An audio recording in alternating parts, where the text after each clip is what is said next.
Du dimanche 31 mars au mardi 2 avril, la station de Bessan accueillait pour la toute première fois la 58e édition du challenge de la veille. Pour l'occasion, 70 prêtres sont venus de toute la France, de la Belgique, d'Italie et de Suisse pour participer à cet événement.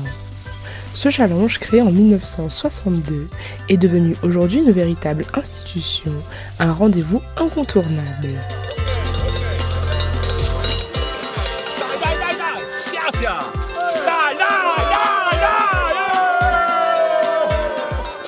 Alors je participe au challenge depuis 1991 et le challenge c'est un rassemblement de prêtres qui se sont retrouvés autour d'Alfred Delavet qui est le fondateur, un homme d'Égée, natif d'Égée et qui est né en 1922 et qui a rassemblé ses amis prêtres pour faire une petite rencontre ski de fond et ski slalom géant.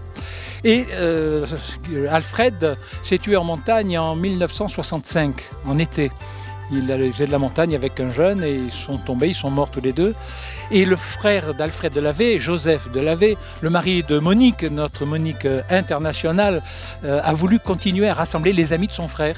Et il a continué donc à maintenir le rassemblement qui s'est soudé autour de lui.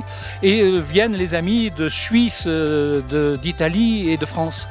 Et on se retrouve périodiquement au G, puisque c'est là que le challenge a été fondé. Et on va une année en Suisse, une année en Italie, une année en France. Et cette année, c'est en France et c'est ici au Bessan. Et on se retrouve dans la joie. Il y a des gens qui viennent, même encore des anciens qui viennent sans skier pour le plaisir de se retrouver. Ça, c'est extraordinaire. Extraordinaire. L'esprit de challenge, l'esprit d'Alfred est maintenu.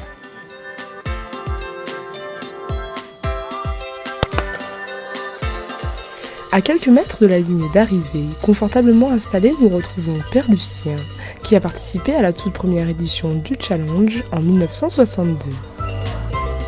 Alors ça fait 60 et quelques années, n'est-ce pas? Moi j'en ai fait au moins 50. Ah, ben ça fait plaisir de les revoir. Et puis de voir la montagne, parce que je suis un montagnard enragé, alpiniste.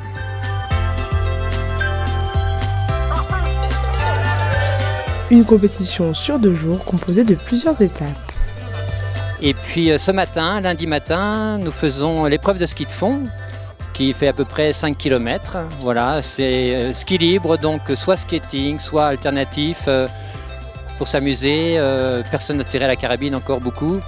Donc voilà, c'est pour découvrir un peu ce sport. Alors déjà ce soir, il y a quand même une messe au village. Donc après la messe, il y a une fête à la salle des fêtes. Voilà, donc ça, on va chanter des chants de montagne. Et puis ensuite, demain matin, donc il y a un slalom géant à Bonneval. Voilà, à peu près 500 mètres de dénivelé. Et on est aussi classé sur ce slalom. Et puis l'après-midi, il y a la remise des prix. Et donc le total, c'est un combiné du ski de fond et du slalom. Voilà, donc il y a un combiné individuel. Mais le plus important, c'est combiné par diocèse.